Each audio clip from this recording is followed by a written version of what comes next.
If you have one golden piece of advice from your 52 weeks of hope, Mm-hmm.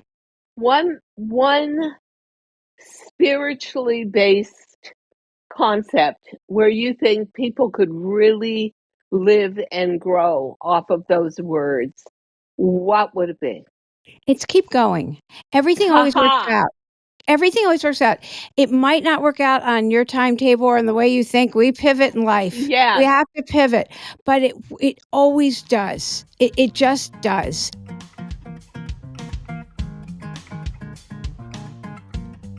Well, hello, everybody, on this freezing February almost morning. I'm looking to speed up spring a little.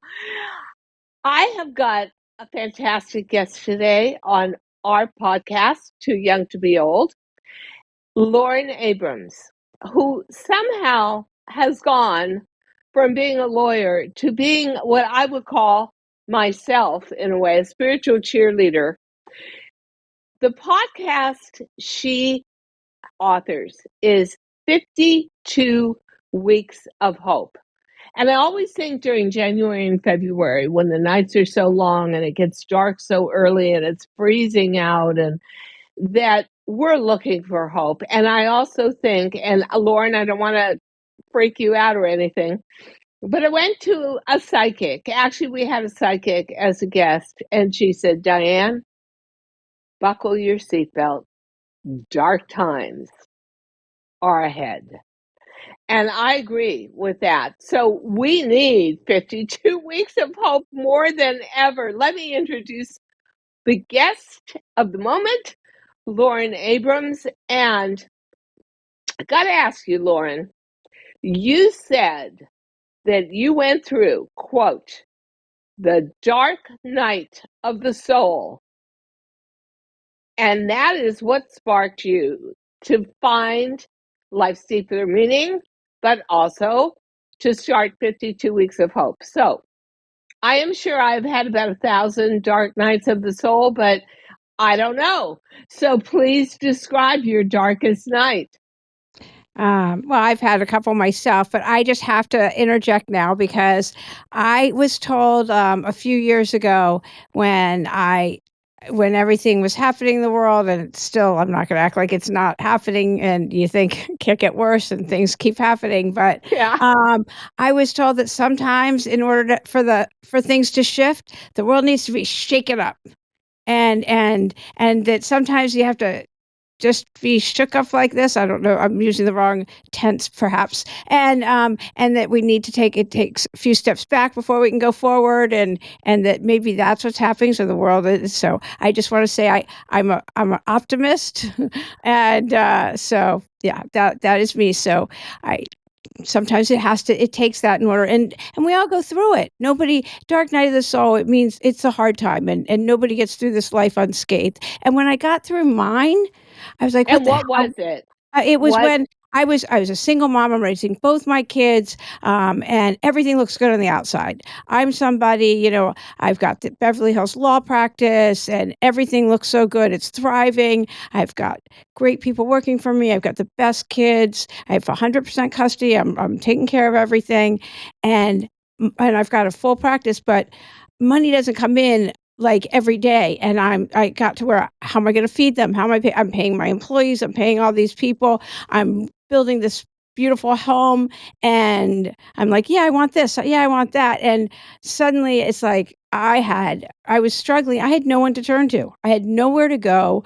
And, yeah, everything worked out, but it's finance and romance to me are like the big killers. Those are the things that take me to the knee. Finance and romance. Okay, Yeah. so I'll give you two dark nights for Okay. me. The first was I finally find the guy that really matches me. And he really sees me for what I could be and who I am in the present. Within 5, 6 years of meeting him, I noticed something is way off. And I find out through just intercepting a fax from the fax machine. That's how long ago it was.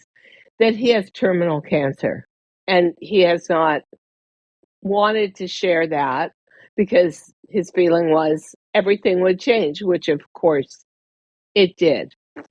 And I bargained with God, and I told God, take 2 or 3 years of my health and my healthy life and give it to him. I went through grief, I went through everything, but the bottom line was when I lost him, it took years to put myself back together again. I completely just slipped into my work, did it 24 hours a day, but that's not necessarily dealing with it. That's just Mhm. finding a space within that dark night of grief to function. And the other, which I handled totally differently and would attach to your 52 weeks of hope, was being diagnosed with breast cancer in 2017, but not by a doctor, just by a radiologist, and being told, you're hopeless. Yeah, Christmas Eve. Thank you. So going through that was totally different. That was an entire out of body experience. I was just like wired. Um, how did you get out of your dark night, and what did it feel like to come out of it?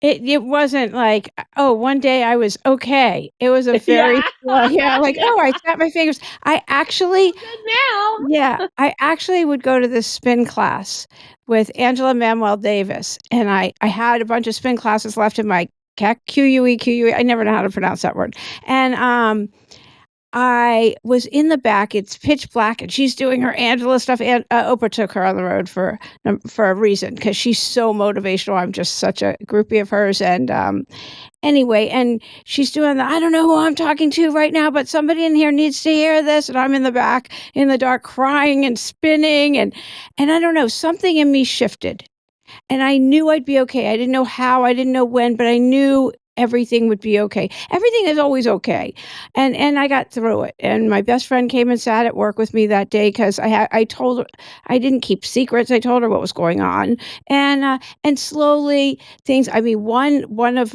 my suppliers, somebody I did depositions with, they sued me in bankruptcy, and I was like, "I've never been sued before or after, ever in my life," and, even though I was making small payments to them, and I told them I was very upfront of what was going on, they still, like, for the last 15 years, I don't even know how long, maybe 10, they've been trying to get my business again. I was like, "No."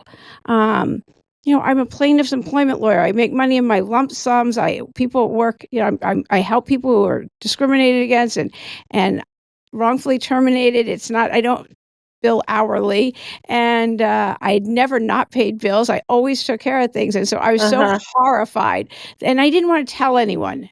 I just didn't wanna tell anyone because your reputation and this and that, and I'm seen as something in the industry, and anyway, and it's all bull. It's all a facade, and I got through it, and that's the thing, my practice is always thriving, and I'm not a mill. I pride myself on so many things, and my reputation. And I'm somebody who had built myself from nothing, really from the streets and nothing. So everything was I take such pride in. I'm right there with you. Yeah. Yeah. And Yeah. so when I got through it, I was like, what the hell was that? And then I went through my whole why are we here? What's the meaning of life? And that's what brought 52 Weeks of Hope about because I thought, I'm going to find out. I'm going to go ask a much older demographic, what have you gleaned from living life? They say no one on their deathbed ever wished they worked harder or made more money. So what have you learned? Tell me. I want to know. And I'm busy. So I thought I'll ask a person a week for a year. It'll be my Oh, DIY type thing, yeah, fascinating. and so I started doing it, it's my DIYing, I'm not a DIYer, and I started doing that, and, I would go and people would reveal the most personal information to me, and, maybe I don't anyway, and so I would go home, I would write up what they told me, sometimes I'd send it to my best friend, and in my own verbiage, which is kind of funny, not making fun of them funny, but just the way I Right. And after about 2.5 months, I noticed there were some common themes. And I was like, this is so good. I'm going to So write one of those books. what Yeah. So are these right. So common I'm going to get themes? to that. But I Yeah. thought, I'll write one of those books where you open it up and you're like, that's just what I needed to hear. And I'll call it Yeah. 52 Weeks of Hope. And then the pandemic hit. And I was like, so I started podcasting. And then I wasn't confined to Los Angeles anymore, and I started talking to people all over the world, and first about how to keep community, and then after, I'd been podcasting for a year, I because I ask everyone for a message of hope. What's the hardest challenge they've gone through? How'd you get through it? And give a message of hope. And after the first 52 weeks, I compiled all the messages of hope into 10 overarching themes, and I call it the meaning of life. I was like, I now know the meaning of life. So now Okay. I'll answer your So, question. okay. So what are a couple of those themes that we So, can glom onto and really yeah. relate to? This is the most important, and it's what I learned pretty early on, besides being told, "You young people need to put down your phones." I was so happy to be called a young person, I have to tell you. Like Uh-huh. anybody calling me a young person. Anyway, and but the number one theme is community. We are not meant to live alone. We are not texting doesn't count. We need to actually physically be with each other in the blue zones where people live the longest, the healthiest, and the happiest, because why do you want to live a long time if you're not healthy and happy? They have community. That is the common Yeah. characteristic. They see each other, they build each other up, they check on each other, they know what's going on, they live together. Community doesn't mean if that just like makes you cringe, because like that's how a lot of community doesn't mean you have to live in the hundreds or thousands. It could just be a few people. I'll tell you a very interesting story about that. So when I was diagnosed with breast cancer, the first thing I thought of was I have no family. And they tell you right up front, people that do best, people that survive have family support. And I thought, I'm screwed. Like you couldn't have a worse demographic than me. What I hadn't counted on was I had a community of women from my television network, HSN QVC, who, and I don't know many females who don't in some way fear or relate to breast cancer. And their support of me was so overwhelming that I literally felt sometimes like they were holding me like a baby in warm swaddling and comforting me. I have never, ever had such a strong psychic presence as that community. So, although I agree with you about physical, also you can draw that to you spiritually, and that saw me through it all. It was amazing, and if you had asked me beforehand, I would have said, come on, I mean, really, I don't think I have those powers, but that leads me to think everybody has those powers. And you talk about spirituality in terms of your darkest night, but also you talk about something I'm really curious about, and I can only guess at it. What is the imposter syndrome? Oh, yeah, I've written about it. I have a quiz on my website. I have an article on the website. I've done research on it. That's when you feel imposter syndrome. I could talk about forever, and it's reared its ugly head again 3 times in the last, I don't know, week or few days with me. I was like, oh, do I never like? And it's when you feel like a fraud or somebody's going to find out. And I can't really do this. I remember walking down the corridor of a courthouse. I had probably been practicing 10 years at the time, thinking, "Look at all these people. They think I'm a lawyer." I am a lawyer. I went to good law school. I went to good schools, and it's that whole thing. Are these kids calling me mom? I'm faking being an adult. I'm adulting. All of this stuff. And I'm in a 2-year mindfulness meditation teacher training program that is phenomenal. I have taught meditation before I even did this, and yet I'm in this program that is I only start it to keep me meditating every day because it makes me feel so good, but I don't it's like exercise or anything else. These things that make me feel great, I could eat sugar every day. That makes me feel good too, but it's not good for me. But, but now I'm in this meditation teacher training program, which with Jack Cornfield and Tara Brach and all these amazing people, and the class No, started. Tara. I know Tara. Ugh, Yeah. she's like a warm blanket. Her voice is just anyway, and this class starts with a meditation 2 days ago, and I sat and my head's going and going and going, which it does. That's part of meditation. And I thought, who am I kidding? I'm never going to be able to teach a class. Like the whole thing. That is imposter syndrome. And a lot of Michelle Obama talks about it. Sheryl Sandberg talks about it.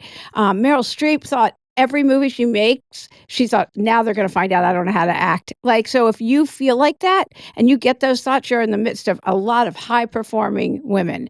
And I really do. I really have those so thoughts, especially transferring from designing fashion, which was my first great love of life, getting on television through just a total fluke, actually, and then saying, well, okay, I could use my communication skills and do a podcast. And my thought about the podcast is like, who told you you could be a podcaster? Who told you that? yeah.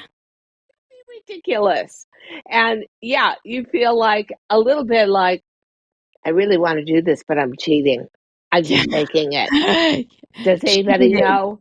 Yeah. And Yeah. when in fact, I think the imposter syndrome has a lot to do with being critical about yourself and assuming, for me, I always assume I could have done 5,000% better. I'm not good enough. I'm not achieving enough. It's constantly being on the edge of I've got to do more, more, more, more, more, more.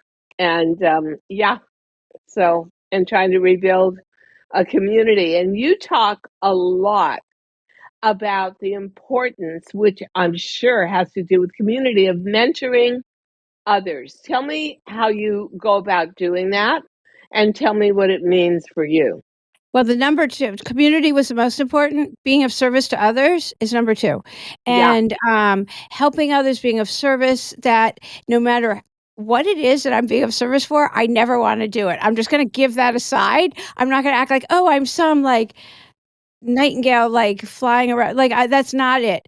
I mentored a girl in downtown. They were looking for, at this very one of these schools in downtown, there were some high performing kids that needed some mentors of how to graduate and get into college. They had no role models, and I was like, "Oh, I can do that." Um, I always am of being of service because of just where I come from and everything. I'm always grateful of where I'm at. And anyway, so she lived in downtown, LA traffic, everything else getting to her. I'm busy, don't you know? And every single time I went down there, um, I would take her. She'd never been to restaurants. I mean, it's a family of 4 living in one room, gang, like, there's like, I was like, "I wonder if there's gang members around, and if I know if they" yeah, it was obvious. And, I would take her out and just and she went to college on a full scholarship and everything else.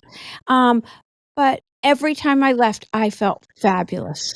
And it's not about me, it's about Oh, how helping. interesting. Every time Yeah. I left her, anytime I've gone to paint a school or feed the homeless or do any of these things, I always feel better when I leave. I don't ever wanna go because 'cause I'm busy or I'm comfortable or I'm tired or I'd rather read a book or whatever the excuse is in my head, I show up anyway. 100% of the time, I have never not felt fabulous when I leave.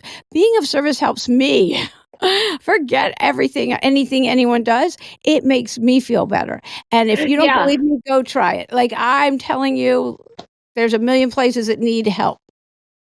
And I think in a world where we're so separated and we're so at odds with one another, you really need to get your own self-discipline of spirituality and community going. When I formed the community I had on tele-retail, and that community was, we were all in on all aging together, the challenges of aging. I've tried to build a bridge and continue that, but with much more diverse solutions in my podcast, Too Young to Be Old. And you're absolutely right. Every time I have a podcast where I feel that I've helped, especially aging women, because I think women have so much a tougher time going through that age barrier of 50 than men do. I feel so energized and good afterwards, but not everybody is fascinated like us about being able to broadcast and form a community. So, what would you say for the everyday woman who is feeling lost, separated, unhopeful? Maybe she's gone through a great divorce. Maybe Mhm. she's lost her mate. Maybe it's empty nest syndrome. I could name off, or maybe it's This just is yeah. aging. Where do Eh, you go with that? right, and this is what I talk about on my podcast all the time, and what I know is this is what we do, and find one thing that you're interested in. It could be reading a book, it could be going for walks, it could be your dog, and go on Meetup, go on anything and get out. Don't sit inside. Taking any kind of action creates action. Like, people are like, "How do you get such great people on your podcast?" You know what? When you take action in the direction of something you want, the universe just rises up to meet you. It just does. So if Totally. you don't need a million coaches and more programs and this and that keep you confined inside. It's about getting out again. It really is. And believe me, I work from home now. I closed my office, and I'm as isolated as they get. So I understand. And so when people are like, "Let's have lunch," I'm like, "Let's go for a walk," because I need to move. I need to actually move my body. And one guy I talked to, he just started saying, "I'm going for a run." I don't run. I'm going to just preface that right now. I'll hike, I'll walk, but he meets at Santa Monica for a run every Thursday. And now there's a whole group. He just put it out on Meetup, that site Meetup. If you want to walk dogs, like you could just Google how to do this, and there's so many ways to do it. And you don't, if you're like averse to meeting a lot of people, find one person to walk your dog with, find one person to read a book with. Okay, here you go. This was fascinating to me. 2-hour cocktail party. All right. I just read this. I heard this guy, Nick Gray, the 2-hour cocktail party. You can be as introverted as you want.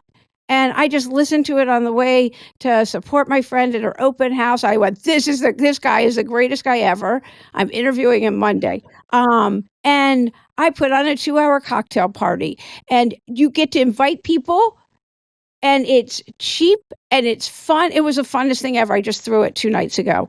And people invite somebody else, and it's about appetizers and drinks only. It's only for 2 hours, and that's how you meet people. And However, if you are, let's say, landlocked, and I've got a really destroyed kneecap, so I'm like limping around now. I find that, and I am the least technical human being alive, but I find doing these podcasts, I find getting on to chat groups, I find something very community oriented Mhm. about the internet. And I think, thank God, although people believe that the internet and social media was created for the young, I actually think it was created for 50 plus, because you can go explore. And for a lot of us, we focused our entire youth and midlife into one stream. For you, it was being a lawyer. For me, it was being fashion designer and being on a communicative medium known as tele-retail. I never had time for friends. Somebody just asked me, they said, "Well, so what did you do for Thanksgiving?" And I said, "Thanksgiving? Uh, I haven't celebrated Thanksgiving in 31 years. I worked every Thanksgiving. That was best day to be on TV and sell something. I worked every major holiday. So I find that I almost have to reinvent myself as a more socialized person. And I can do that off the internet. And it's so weird. I know I'm going to say it, but I never feel alone. Isn't that wild? I will always like suss out some topic I want to hear about, some podcast I want to see, some this, some that, some shopping I want to do.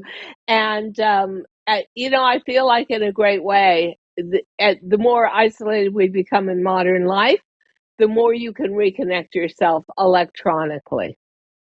Yeah. No, I understand. I know that when I saw a bunch of people in person and we hugged hello and things like that, it's different. It's not the same at all. And because I feel like I can be BFFs with somebody after we've spent this time together, spent an hour together talking on one of these, and I feel like we could talk about anything. And yet when I'm with other people in person, it's completely different. And so we're not meant to isolate like this. And I look, I'm like I said, I work from home now, and it's hard for me to get out. I'm right with all the I think, oh, there's How do you traffic. like working at home? I I love it. I personally love it. love it. I love it I too. It's love the it. best. It is the best. I enjoy it Yeah. so. I feel like I can use my time better. But the other thing is, and I don't know about you, but for me, I was in a profession on a television network, thank God, for 30 years, but it was a lot of the same people. It was like the same. So I actually find doing a podcast and meeting people like you and making connections with people like you, Lauren, and I may meet up to 10, 12 people a week. It is so different for me. My brain is so refreshed and Yeah. activated, and that I think the one thing I would say to anybody who maybe has had a few dark nights of the soul and wants to come through into 52 weeks of hope, if you are retiring, don't discount yourself. I'm not saying go Yeah. back into the corporate world. Don't go back into a world No. that devalues you for your age. Create your own new world. If you had asked me 10 years ago, do you want to be an influencer and a podcaster? I would have said, what? What are you talking about? I'm not qualified for that. I don't even know what it is. Today, I could honestly tell you, best move I ever made. Totally regenerated my spirit and my interest in life. Just amazing. So It's so fun. I thought I was burnt out. I took 2 weeks off and I missed it, and yes, I missed it. I took 2 weeks off the end of December. I was like, "No, I miss podcasting." I went right back in. So if a lot anybody of wants to people do that. yeah, I Yeah, know, I just talked to other people, so if anybody wants to start I'm talking to a group that's, wants to start a podcast. I've now been doing it long enough. If anybody wants to start, I'll tell them everything I did, and, yeah, I see, that's being of service, though. It's something that lights me up, totally. and it lights me up, and I know how I started, what I did. I didn't know what I was doing. So but now I've been doing it for so long, I could be like, "Okay, here's what you do, here's where you go." I am techie, and so I can help someone. When did you start your podcast, I 52 Weeks of Hope? it went on early 2020. I've got 100, almost 200 straight weeks now, I and am just about to celebrate my 50th oh, yeah. podcast, and I'm like, it's a baby. I'm Yeah. celebrating having a little baby, and I cannot believe that in my late 70s, I'm going into a whole new phase and loving it and finding that my commonality in life is not just fashion, but it's always wanting to be excellent. And now I want my legacy to be service to others. And I think what I would say is, and I'm going to just talk a little more about dark night of the soul because we all have them, and we seem to think about them a lot in January and February, and it is so bitterly cold outside. Ugh. Um, I remember when my life partner passed away from cancer, and I'd been the sole caregiver, and I was walking down the street. I've been the caregiver for a solid 8 or 9 years. And I remember walking down the street and seeing a group of people coming towards me, and they were smiling and they were laughing. And I thought to myself, when is the last time you laughed? A year? 2 years?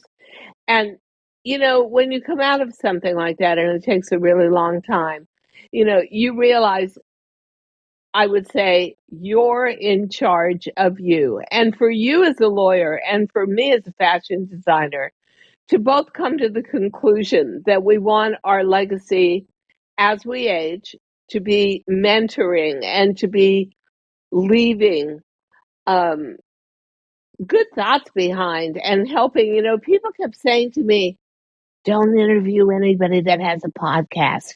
There's too many podcasts out there. You don't want to be advertising other people. And I was like, I don't like that sense of non generosity. I think we should be a community that helps one another. Don't see each other as competitors, but see us opening up to a whole new territory because this feels a little bit like the Wild Wild West to me. Yeah, if podcasters help each other. I mean, it's the greatest thing, especially coming from the law profession. This is, I mean, everyone helps each other. It's so great. So, So it's the best. if you have one golden piece of advice from your 52 weeks of hope, Mhm. one spiritually based concept where you think people could really live and grow off of those words, what would it be? It's keep going. Everything Ha always works ha. out. Everything always works out. It might not work out on your timetable or in the way you think. We pivot in life. We Yes. have to pivot, but it always does. It just does. And I can't explain it. And if you have a dream or if you think, "Oh, but everybody's always doing that. Everyone nobody can do it the way you can do it. You have your own unique handprint. Go for it. That's another one of the messages is life's in session. This is it. Go for it. And I've never thought of a diplomatic way to say this. Nobody's paying that much attention to you. When I thought people were talking about me because I started a podcast, nobody's talking about me. Nobody's paying that much attention. So go for it. Just You do know it. what? That is so true. And I had a mantra, and actually, in my first book that came out in 2013, um, my clarion cry was never give up, never give in.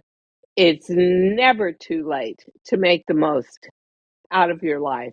And I've I lived love by that. those words. You know what? I think it, first of all, obviously, I was in a visual industry and it behooves you. And I learned a lot of tricks from makeup artists and stuff. But I think the real deal, always to me, is it all comes from the inside out.